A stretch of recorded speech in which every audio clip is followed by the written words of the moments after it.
this panel and this session. I'm really excited to be here. I was really honored that I was asked to be part of this conversation that we're about to have. So we are here today to talk about fact or fiction, a tightrope. Okay, so right next to me on my left is Jeroen Olyslaegers. He is a Flemish author and playwright. He debuted his first novel back in 1994, Naval, and has since written several notable works. He is known for his contributions to theatre. He has written plays for esteemed institutions like the Royal Flemish Theatre and collaborated with renowned artist Jan Fabre.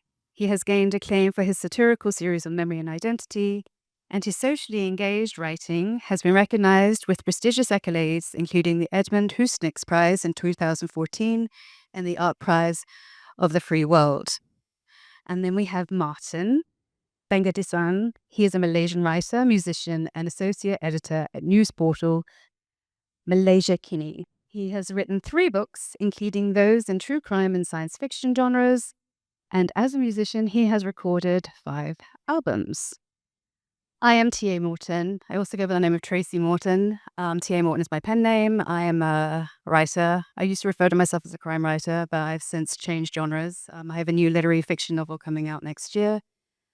But one thing I do have in common with these two is I do use a lot of historical texts, and I research a lot in historical archives, and I implement that in my work. So I just want to take you through this brief because it's after lunch and I just want to ground us all so we all know where we are right now. So fact or fiction, a tightrope. In a world where stories blur the lines between truth and fiction, how do writers balance historical accuracy and the art of storytelling? From the complexities of historical research to the responsibilities of representation, this session promises to offer an insight into the creative process behind stories that are profoundly human, whether factual or fictional. Now, I'm going to start with, we're going to jump right straight into it with, is truth stranger than fiction? And this is a concept I think that a lot of writers have dealt with, especially when they're looking at source materials and inspiration for their own work. And so I'd like to ask you, Jeroen, like how does that resonate to you? Is truth stranger than fiction? I think truth is rough. It's raw. It's not doctored. Fiction is always doctored. It's always thought about. It has its own dramatic laws. It has its own particular style. It has its own particular taste, literary taste. And there is some stuff, and as a writer, this is something that I frequently encounter, that some stories, some real stories, are impossible in books. They're impossible because a novel, I write novels basically, and a novel has its own logic, and it's also has its own particular particular brand of, let's call it, rationality. But it's not really rational, but it pretends to be rational. And the truth, or let's say reality, never pretends to be rational, never pretends to be anything. It's just real. It's the moment itself. So some stories, or some, let's say, some events are impossible in the context of a novel, because the novels that I write, you have a certain sense.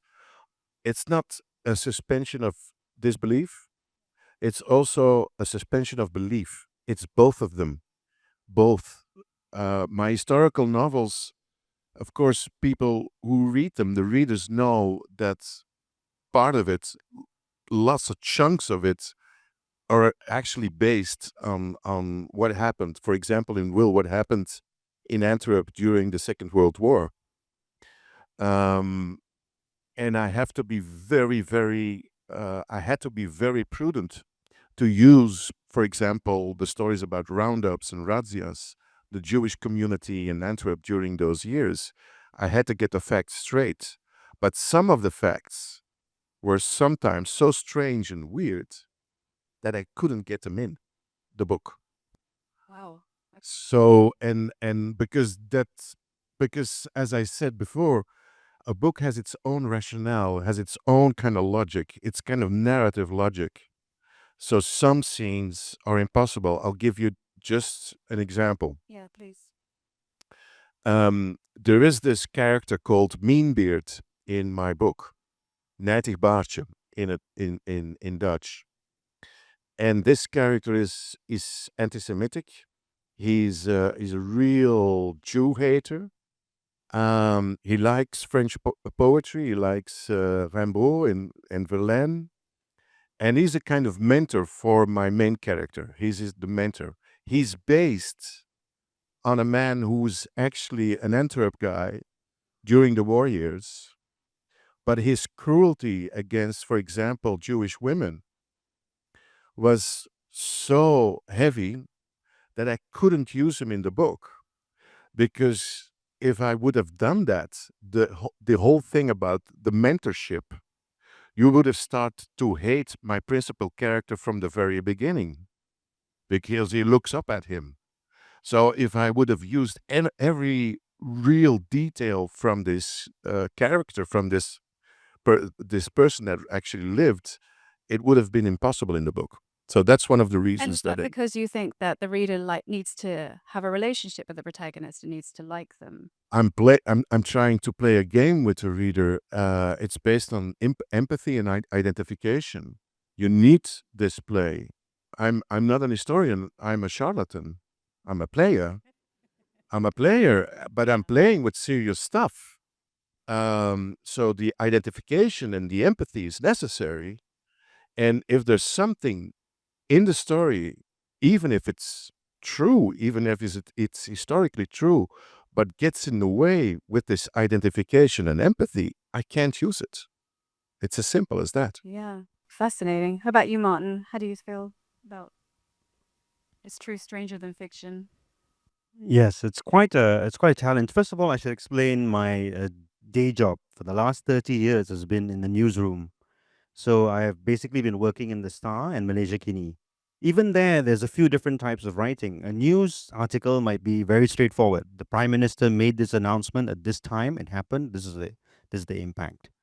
Then a feature article would be to interview experts and analysts and progress, maybe even postulate the impact of the policy. Then an opinion article, which is what I tend to specialize in as well, has you analyze it and process it, put in historical context. So even then, there's a balance between pure fact and interpretation. Now, when I became a published author, you can see this stark difference in my first three books. My first book is a compendium of 42 of Malaysia's most famous true crimes. So this is very factual. This involves me. I have to make sure, first of all, sensitivity towards the victims, legal aspect. If the case is still in trial, then it will be sub judice. There's an element of libel afterwards, where if, for example, person A is exonerated, found not guilty, but I believe, upon speaking to 6 or 7 experts, that they are culpable, I can't declare that in my book. So all that is quite factual. Um, then I move on to my second book, which is science fiction. It's called Malaya 2057. So I actually postulate a dystopian, an absurdist dystopian science fiction future. So here, the basis is the Malaysia of today, but it's unrecognizable in 30 to 40 years in my book.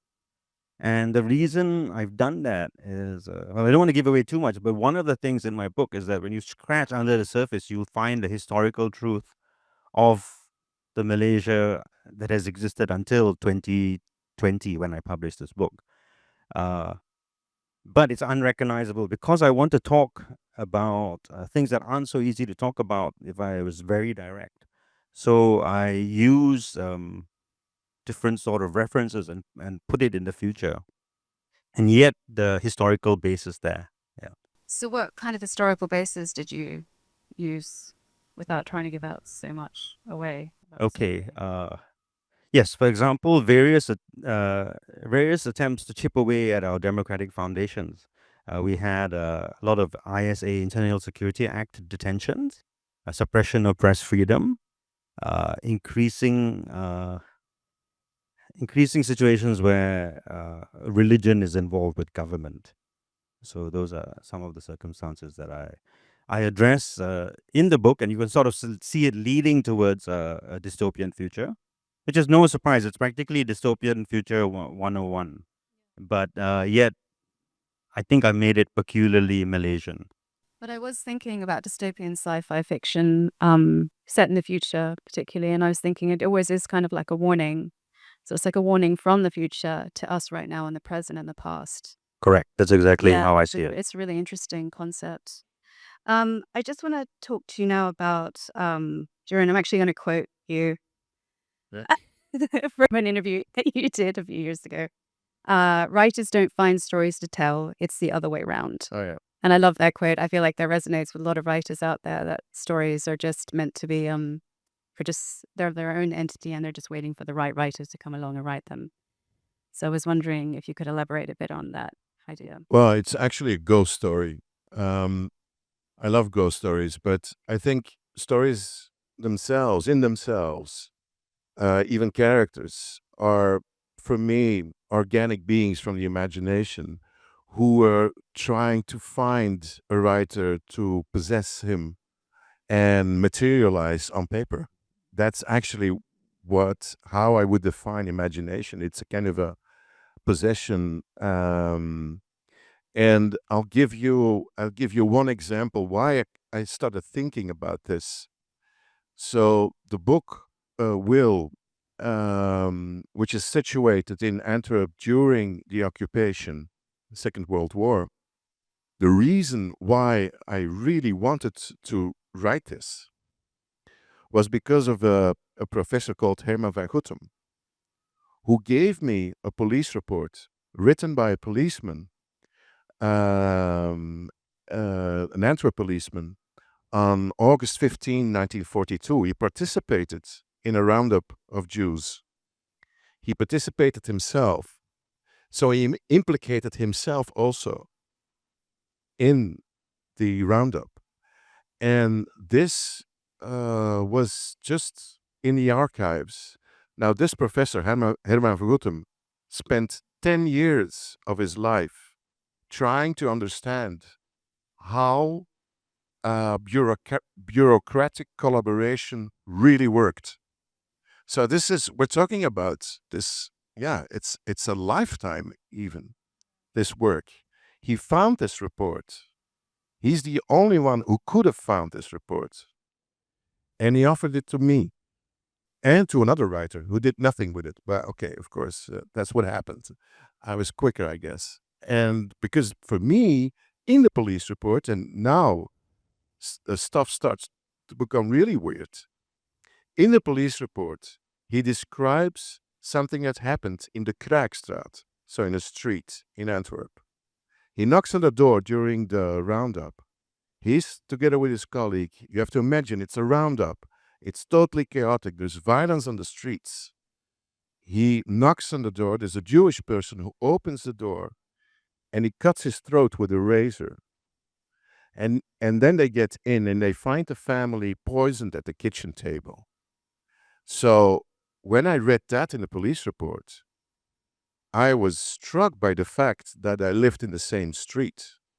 Wow. So I live in Kraakstraat. I used to live in Kraakstraat 1.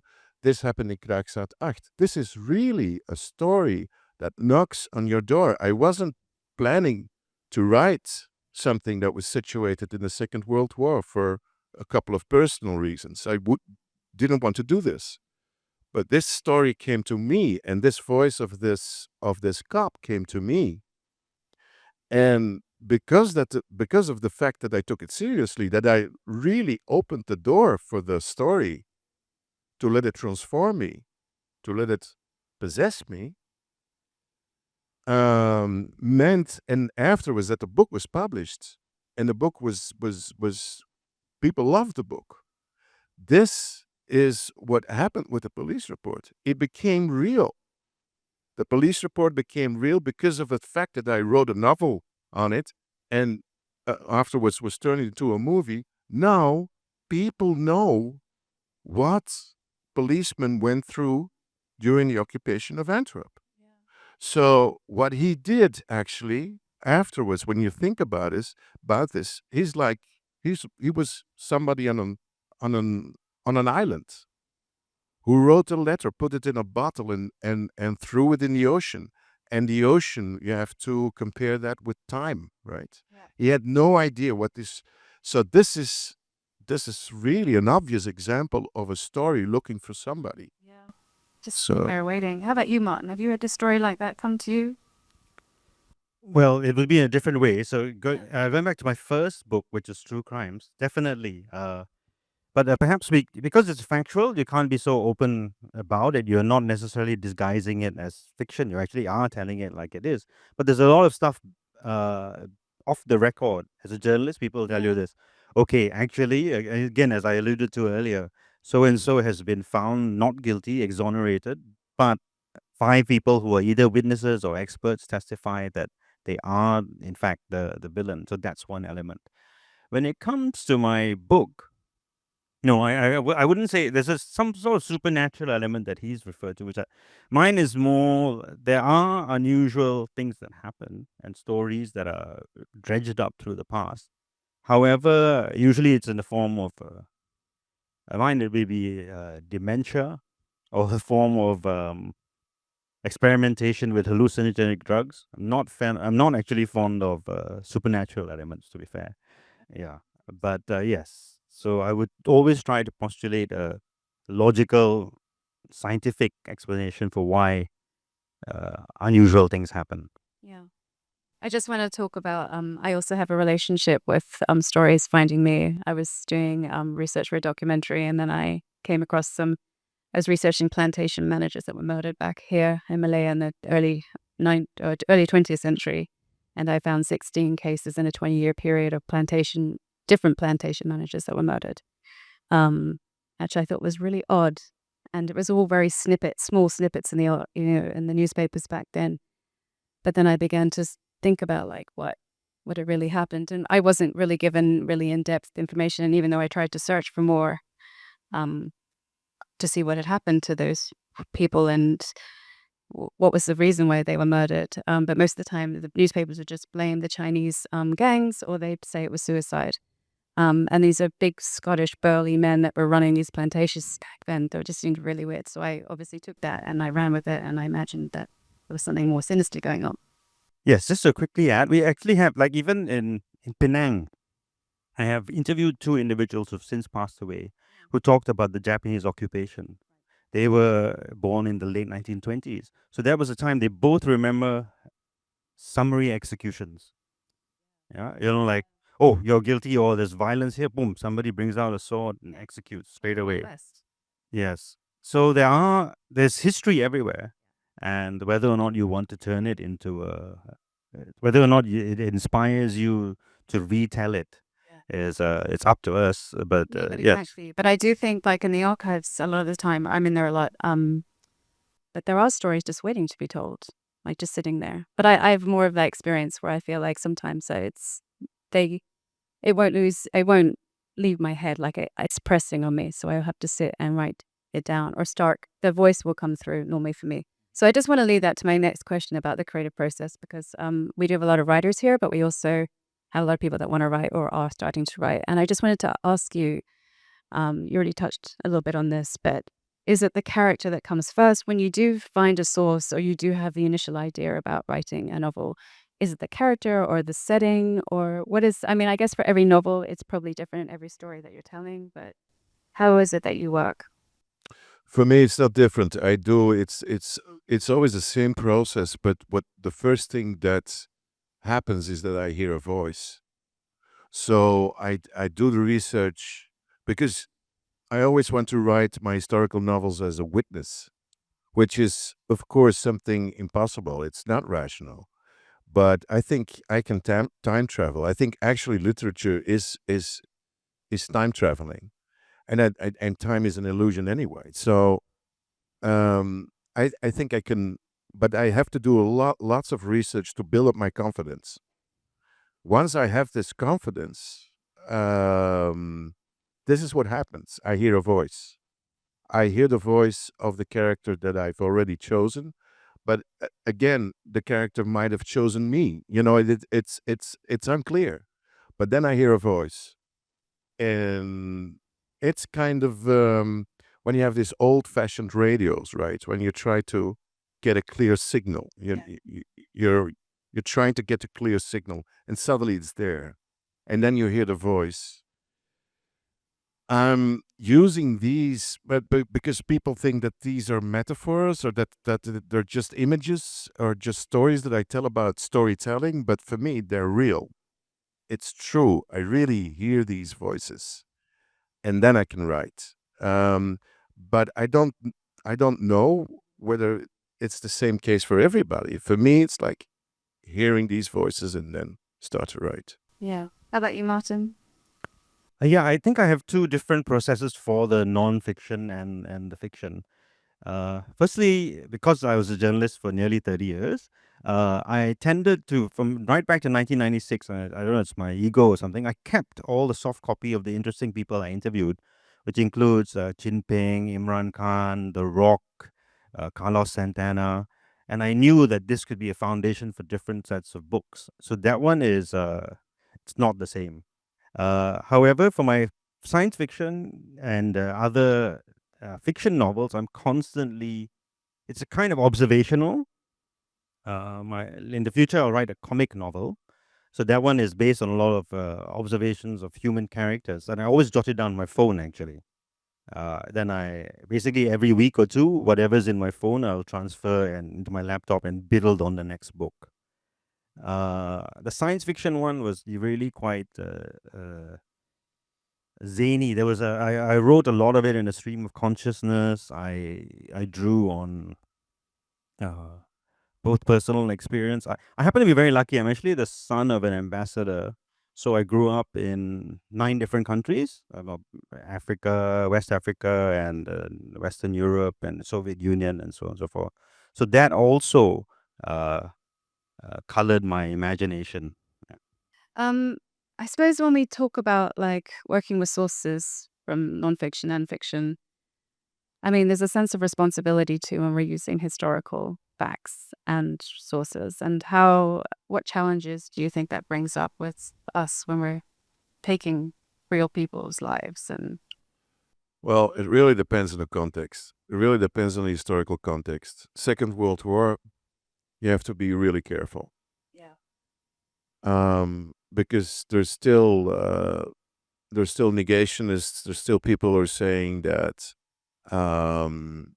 let's say the Shoah never happened.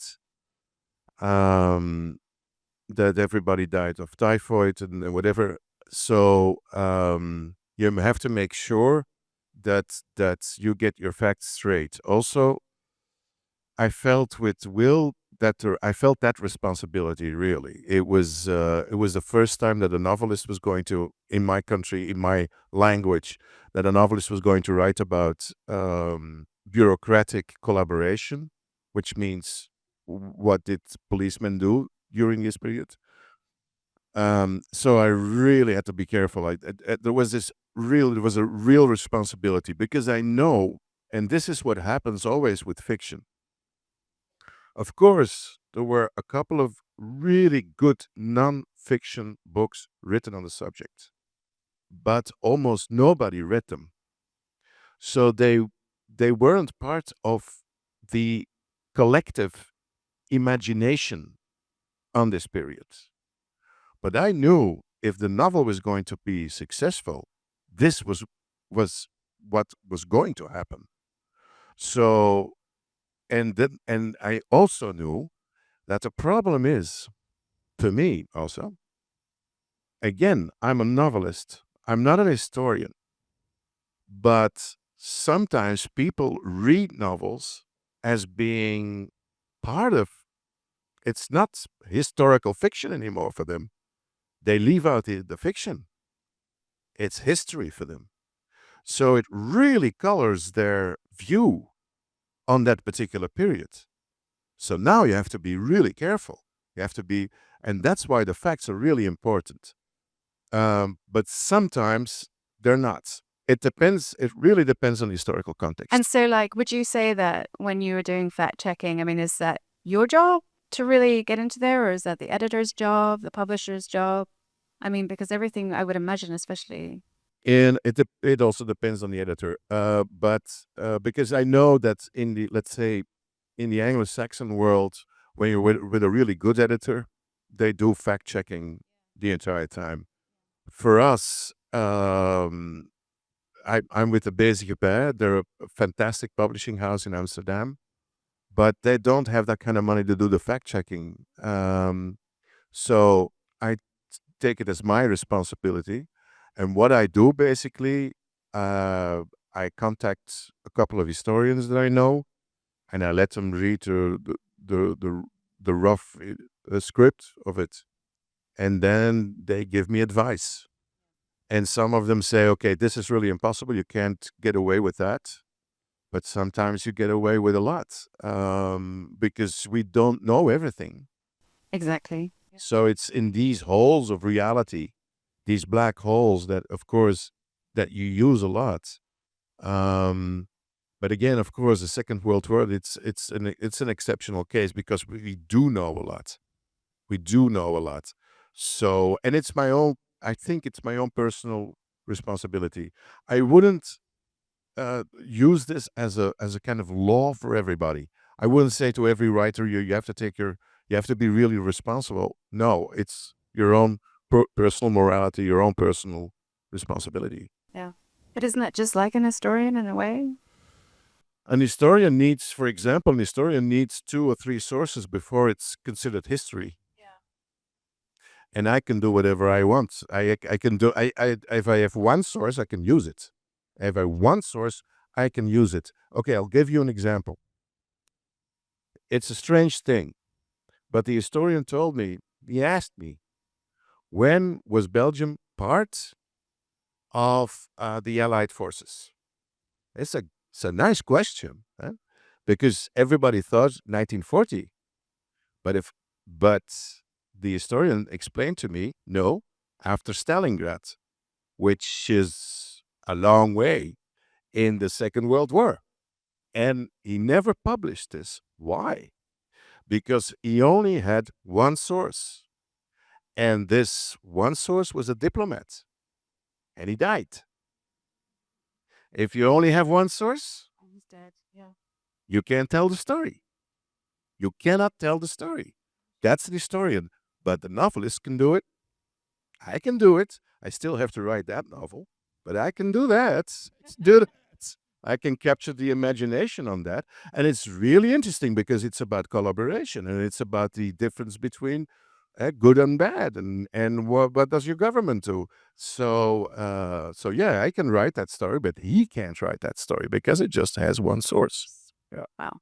And how about you, Martin, with responsibility and challenges? Because I do think in your true crime, you were there and I could see you in the pages, like I could feel like there was a connection and you were, it was sensitive, and you could definitely feel like you were not happy with the outcome or with so is that because you feel like you had a moral, responsibility to show that, or? Yes, I think so. I think people ask me the outcome, what's the conclusion broadly of my true crime book? It's that, and I was just saying this earlier, that basically a lot of our most famous crimes have not been resolved satisfactorily. Any Malaysians would know, for example, Altan Tuya, MH370, who exactly, we know parts of the puzzle, we don't know all of it. And that's, it shouldn't actually be the case. So that's something I wanted to highlight. If you go back to an earlier part, you said whose responsibility? I think it's definitely the writers and not the editors. The circumstances in which I work, editors would be usually too busy and maybe a bit too general because you're writing about your specialty. Yeah. If you go back to some of the historical events that are underlying my science fiction book, in Malaysia, I'd say there are 4 or 5 big ones. One would be the Japanese occupation in the 1940s, the communist emergency in the late 1940s and up until 1960. There's the 1969 racial riots. Yeah. And there was also for me Operation Lalang in 1987, political detentions and shutting down of newspapers. And also something else which comes into my book, which may not be so mainstream, is the development of certain cultist mentality, which has happened from time to time. And people know Al Arkam and Al Mauna, and most recently Global Ikhwan. So all these are actually underlying truths in Malaysia. And actually, for example, 1969 riots, uh, you won't go very far before someone gets quite upset talking about it. We have different narratives whose fault it was, how, and yeah. So I actually do not want to go into the rights and wrongs of the past, but in my book, it touches upon it, saying you can see what happens when emotion and prejudice go out of hand, get out of control, and that will divide and tear the nation, and it shouldn't. So that's basically my message. It's not about who was wrong 25 years of now. It's 54 years ago. Yeah. Yeah. So that's. Can I ask you, Martin, because you're a lyricist and you have 5 albums. Does this come through with your songs? Yes, it does. So I've got quite a few of my albums. My politics left wing. I don't know if it's obvious, but quite a few of my songs also reflect that. But I also like to tell it through allegorical stories. For example, a bit of fantasy and a bit of mythology. To give you an example, I have one of my songs is about the last priest of a dying Egyptian religion. Because today, we see the pyramids and we see references to Osiris and Isis, but those are not religions that are practiced anymore. So I thought the lessons we can learn from the fact that the religion was helping to drive such a powerful civilization, but now it has faded into time and it's just become a mythology. And that's actually part of my view about what religion actually is. Yeah, so those are the kind of songs I write. Yeah. Okay. That's interesting. I suppose that I'd like to just ask you about the idea of like personal and emotional truths that we have, and I suppose your protagonists and your characters in your novels. And do you think like they are more compelling? Well, I guess we have probably touched on this a bit, that their emotional truths that they are living with and dealing with, their struggles, is more compelling, obviously, to a reader than the actual facts that were laid out. And I suppose, like, I guess it's because, as you said, you're filling in the voids, right? You're filling in the missing bits when you're writing.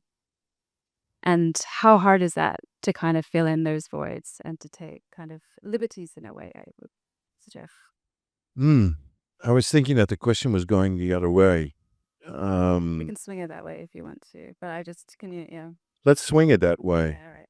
Let's try that, because it's a strange thing. Of course, there are these black holes, as I said, and you fill them with, some of them are your own emotions, of course. And sometimes when I talk to young writers and we talk about personal pain, I always give the example that you should be a dog when it's about personal pain. Some dogs, when you give them, I don't know, a bone or something, they go to the garden and bury the bone. They keep it for later. And they know exactly where the bone is. That's what I would suggest with personal pain. So you have personal pain, be a dog and bury it in the garden. And you know where it is. When you need it, then you can find it again and use it in the book. Of course, there are some restrictions, I would say. I'm not a great fan of autofiction. I'm not pleading now. It's not my style. People that do that, they do that, but it's not my thing. My thing is get these personal emotions in personal pain in historical fiction. Why? Because sometimes it works better. It's always better, I think, when there's some personal pain involved, no matter what you write. that there's some personal pain buried in a book. And rule number 2, don't tell anybody about it. Keep it to yourself. Don't tell, yeah, that's my own personal pain. No, that's not a good idea. Be a dog. Bury it. Be a dog. And that's what I do. I never explain that. I never say that. But it's something that's really handy for fiction, I think. Absolutely. Yeah. How about you, Martin? Well, as you mentioned earlier, I'll just tackle the nonfiction part. For example, my crime book, there are three sorts of cases which really affected me. One is child abuse, and if you're in the media, you get to see the horrific side of child abuse, and of course, it's all horrific. So yes, I think when I'm writing that, you can sort of feel the emotion and anger and frustration that a grown man would beat a small child to death and get away with it. So I used a case in May 1991 of baby Bala, who was tortured to death. Another one is well, a bit similar, but it's the pedophile rings. There was a guy called Richard Huckle who was eventually was found guilty thanks to Australian police intervention on the dark web, and he was murdered in his jail cell in England. And the third one is this is quite a common police brutality leading to the death in custody. So in Malaysia, I did my own studies for about 15 years in the media, and there's actually a strong racial element there too, which there frequently is, and for example, in Black Lives Matter. So I think you can't be unemotional about those kind of truths. When you're highlighting it, if you want to highlight, look, I've studied 15 years, 79% of the people who died in police custody of Indian ethnicity, but we are only 6 to 7% of the population. So there's surely a discrepancy there. There's surely a trend. When you make those kind of judgments, in fact, they are actually also tugging on people's emotions. Yeah. So that's my non-fiction. Just very briefly, yes, fiction too. I think a bit closer to him. You're trying to be a bit more subtle about it, actually. But it's definitely there. If you write in too dry a manner, no one's going to connect your characters and the circumstances in which they find themselves. Yeah, that's so true. Okay, I'm going to ask my last question now, and I'm going to relay it back to the panel description, which is truth stranger than fiction. Is truth stranger than fiction, or is it merely better told? So, what does it mean for you guys to say that a story is better told in your experience? And how do you strive to achieve that? I think consciousness started with a story.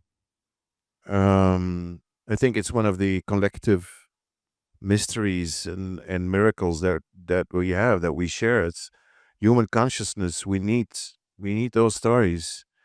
Crimes happen, but we need somebody like you to talk about it so that we can really feel it. So it doesn't really matter in this case whether it's nonfiction or fiction. Both of them are stories, and they're constructed like stories. And why are they constructed like stories? Because you keep on reading them then. If they're badly constructed, nobody reads them and nothing happens with that particular thing that you want to talk about. So you need this kind of,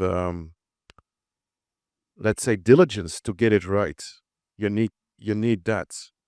And I think that's really important. But I don't consider myself a novelist. I'm a storyteller.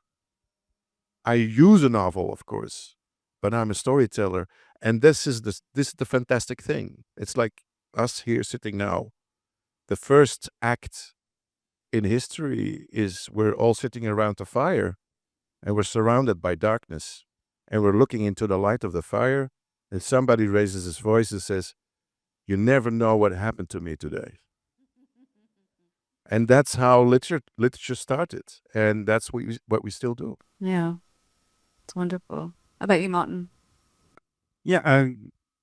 Yes. Going back to what he says about the story, the power of the story.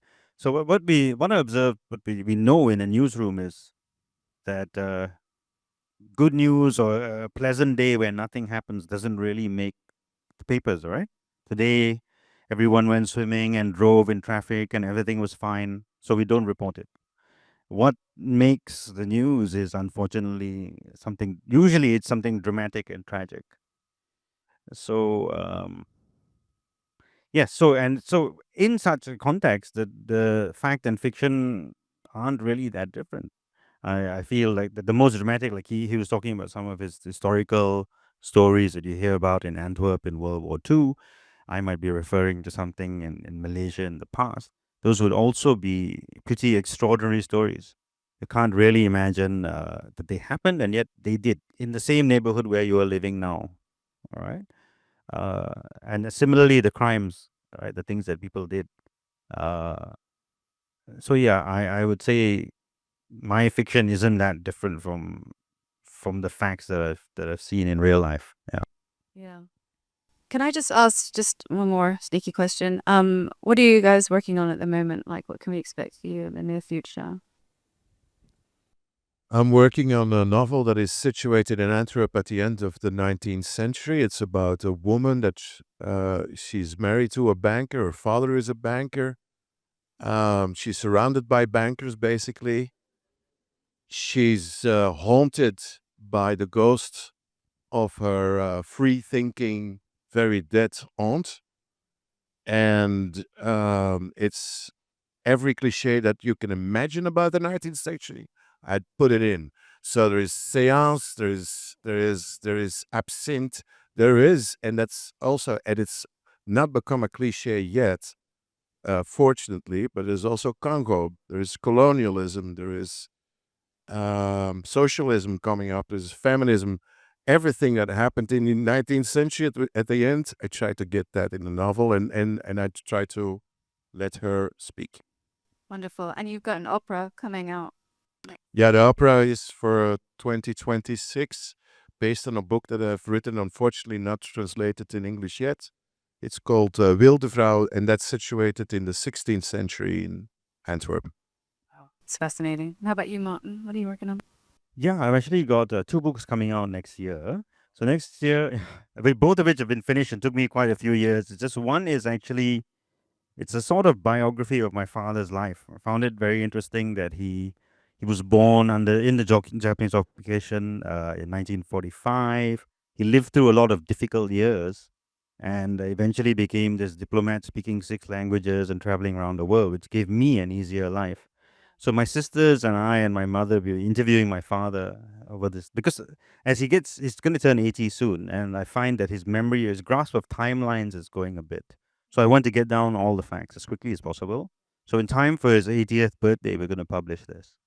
And yes, and then the second one is my sequel to my first crime book. This one is cheating in a way because I almost had a very long book at first, and then I suddenly decided just to chop it in half and publish the first part last year. So got part two Yes. coming. Yes. So I published the first one last year, and the second one is already ready for publication next December. And the third one is that comic novel that I mentioned. I'm quite influenced by PG Woodhouse and Saki, nowhere near as good if I was doing it full time. But yes, so you can see that I switch genres much more than the next person. So yes, I'm also working on that comic novel. Okay, Yes. great. Thank you. And thank you guys so much, though. Time's up. If you want to come and talk to us, come over and talk. But thank you. I really appreciate this. It's been a great conversation. I hope everyone's enjoyed it. I know I really have. So thank you. Thank you. Thank you. Thank you.